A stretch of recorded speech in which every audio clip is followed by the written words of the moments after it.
আসসালামু আলাইকুম ওরহমতুল্লাহি ওয়া বারাকাতুহু। স্বাগত জানাচ্ছি নতুন একটা ভিডিওতে। আপনারা দেখছেন এখন গুদুলি লগ্ন। আমি এই মুহূর্তে রয়েছি ভদ্রতলায়, অর্থাৎ আমাদের অলুয়া গ্রামের পাশে আরেকটা জায়গা আছে, সেটা যদি একসময় গ্রাম হয়, এই জায়গাগুলো দেখছেন এগুলো সবই ভদ্রতলা। কাগজপত্রে এটা একটা গ্রামই বলতে পারেন, ভদ্রতলা গ্রাম। এই জায়গাটা ভবিষ্যতে একটা গ্রাম যদি হয়, ওইভাবে বসতি গড়ে উঠে এখানে, তাহলে এই গ্রামের নাম হবে ভদ্রতলা। আমি জানি না কে এত সুন্দর একটা নাম রেখেছিলেন। আমরা এটাকে আমাদের গ্রামের ভাষায় বলি ভদরতলা, কিন্তু কাগজে পত্রে এই জায়গাটার নাম হলো ভদ্রতলা। সুন্দর একটা জায়গা। আপনারা দেখছেন এখানে ড্রেন দিয়ে পানি যাচ্ছে, একটা সুন্দর ড্রেনেজ ব্যবস্থা রয়েছে, যদিও ড্রেনটা ওইভাবে নিট অ্যান্ড ক্লিন না। এখন গুদুলি লগ্ন, সূর্য ডুবে যাচ্ছে। আমরা ঘুরতে এসেছি এই দিকটাতে আজকে বিকেলবেলা, প্রায়শই ঘুরতে আসি আলহামদুলিল্লাহ। আমি, খান ভাই, ফিরোজ এবং আমাদের সাইদুল মামা। এই যে দূরে যে জায়গাটা দেখা যাচ্ছে আপনারা দেখছেন, এটাকে আমরা বলি পাত্তরির বিল। পাত্তরির বিল বলি। ওই ভিতরে এখানে অনেক শাপলা হয়, বর্ষার সিজন অনেক শাপলা হতো। এখন মাঝখানে অনেকগুলো পুকুর করার কারণে বিলের অস্তিত্বটা ওইভাবে আর নেই। তারপরে ওই দিক থেকে আপনার অনেক বাড়িঘর করে ফেলছে বিলের ভিতরে এসে, অনেক দেখতে পাচ্ছেন। এগুলো হলো বিলের মাঝখানে যে বাড়িগুলো দেখতে পাচ্ছেন, এগুলো বিশাল এক এরিয়া ছিল এই বিলের।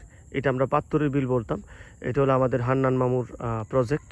ওই পাশে অনেকগুলো পুকুর আছে। তারপরে আছে আমাদের ঢাকার বিশিষ্ট ব্যবসায়ী হোসাইনের প্রজেক্ট।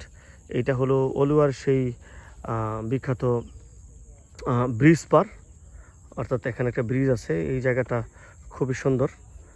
এখানে আগে বৈশাখী মেলা হতো, এখন মেলা হয় না। এখানে একটা বিশাল বট গাছ আছে আমরা দেখতে পাচ্ছি। নামাজ পড়ার জন্য একটা ছোট্ট ঘরও আছে। এখানে একটা মসজিদ আছে ওয়াক্তিয়া সালাত পড়ার জন্য একটা। আমরা দেখতে পাচ্ছি উপর থেকে পানি এখানে আসতেছে, ওই পাশ থেকে এদিক দিয়ে উপরে পানি যাচ্ছে। এটা হলো আমাদের পানি উন্নয়ন প্রকল্পের একটা কাজ। এই যে উপরে এই জায়গাতে পানি আছে, এই জায়গা থেকে আপনারা দেখতে পাচ্ছেন একটা খালের ব্যবস্থা আছে, ক্যানেল। এই ক্যানেল হয়ে পানি আসছে সেই আমাদের বরিয়াটি থেকে, অর্থাৎ যেখানে পানি উন্নয়ন বোর্ডের মূল যেইটা শীতলক্ষা নদী থেকে পানি উঠানো হয়, ওই জায়গা থেকে। এই কাজগুলো 1990 সালে চায়না কোম্পানি করে, তখন আমরা খুবই ছোট ছিলাম। এই কাজগুলো করে খুবই পরিকল্পিত কাজ ছিল। আমাদের পুরো এলাকা জোয়ারেই এত সুন্দর পানি নিষ্কাশনের, পানি উঠানোর ব্যবস্থা আছে। কৃষি জমিগুলোকে আবাদ করার জন্য এই ব্যবস্থা ছিল। এখানে এই একটা সুন্দর নামাজের ঘর রয়েছে। এটা আমাদের অলুয়া গ্রামের যারা যুবক রয়েছেন, তারা এমন সুন্দর একটি নামাজের জায়গা বানিয়েছেন। এখানে জায়গাটা খুবই সুন্দর। এখানে অজুর ব্যবস্থা, সুব্যবস্থা রয়েছে। খুবই সুন্দর একটা জায়গা, খুবই সুন্দর জায়গা। আপনারা দেখছেন এখানে ওরা কিছু ফুল গাছের ব্যবস্থা করেছেন।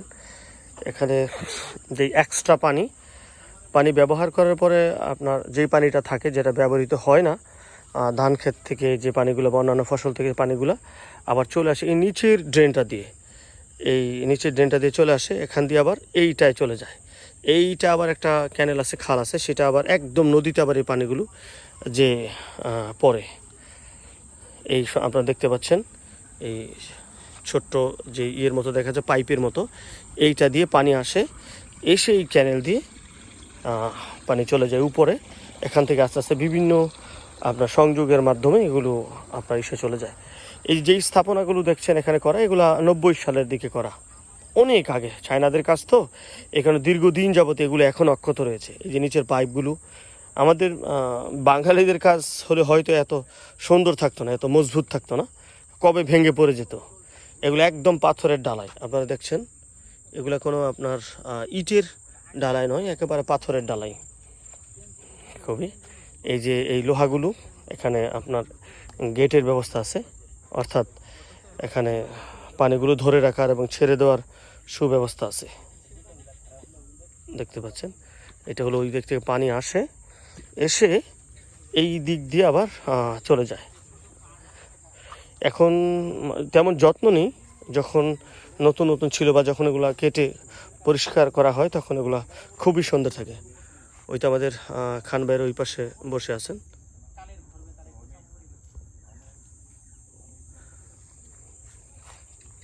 আমরা দেখছি এখানে খুবই সুন্দর একটা পরিবেশ। এখানে একটা জাল মাছ ধরার একটা দেখা যাচ্ছে, এখানে মাছ ধরা হয়। এই ধরনের মাছ ধরার ব্যবস্থা, জালগুলো এখন সচরাচর দেখা যায় না। আগে অনেক দেখা যেত, এখন দেখা যায় না বললেই চলে।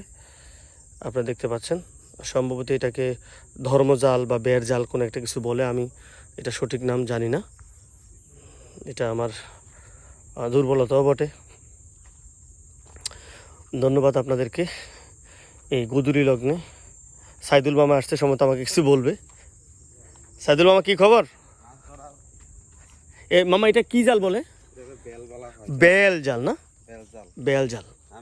সরি, আমি প্রথম বলতে পারিনি, এখন সাইদুল মামা বললেন এটা বেল জাল বলে। এটা যখন মাছের উপস্থিতি, যিনি জেলে বা যিনি মাছ ধরেন, তখন উনি যখন আপনার মাছের উপস্থিতি টের পান, তখন এটাকে আপনার উঠালেই মাছ পাওয়া যায়। আর এখানে জায়গাটাও খুব সুন্দর, মাছ থাকে এখানে, প্রায় সেখানে অনেকে মাছ ধরেন। ধন্যবাদ আপনাদেরকে। আর আমাদের সাথে থাকবেন, সাথে থাকার জন্য লাইক, কমেন্ট, শেয়ার করবেন এবং অবশ্যই সাবস্ক্রাইব করে যাবেন। দেখা হবে পরবর্তী আবার কোনো ভিডিওতে। ততক্ষণ পর্যন্ত ভালো থাকবেন, সুস্থ থাকবেন। আসসালামু আলাইকুম ওয়া রাহমাতুল্লাহি ওয়া বারাকাতুহু।